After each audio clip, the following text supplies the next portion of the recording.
Thanks, Amelia.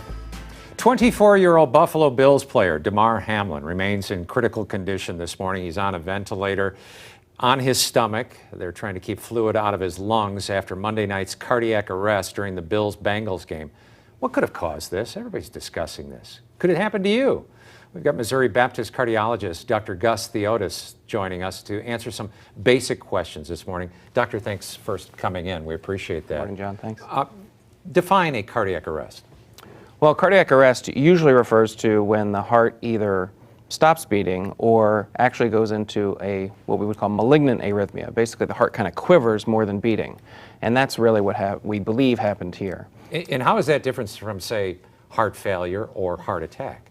So a heart attack refers to a blockage in a coronary artery. Okay. And so that temporary restriction of blood flow to the heart causes chest pain and actually cell death, and that's what brings someone to the hospital. Heart failure is when the heart doesn't pump very well and actually can't get the fluid to move where it goes, and usually that's more characterized by shortness of breath.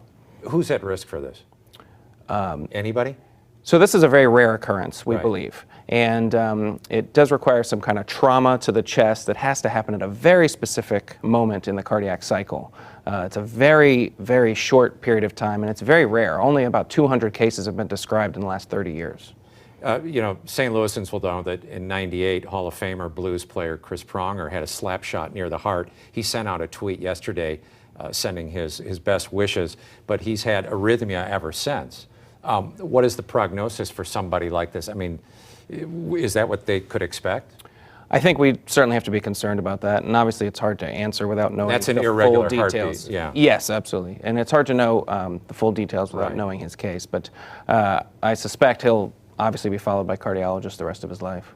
What should somebody do? I mean, you were talking about your kids, and they play sports. When you were on the East Coast, they had a rule with baseball. Yes, they made them wear a heart guard, which was a small piece of protection just in case they would get a line drive to the chest.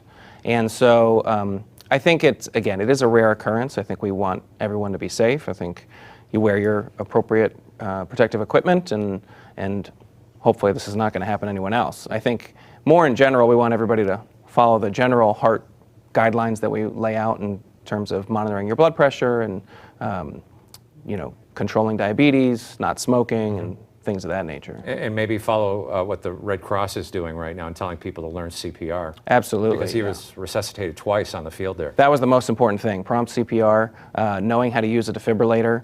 These are really important things. There's no doubt that prompt CPR saves lives. Missouri Baptist, Dr. Gus Theotis, thank you so much for coming in. We appreciate it. Thanks, John. Some good answers. Let's check in with Tim Ezel.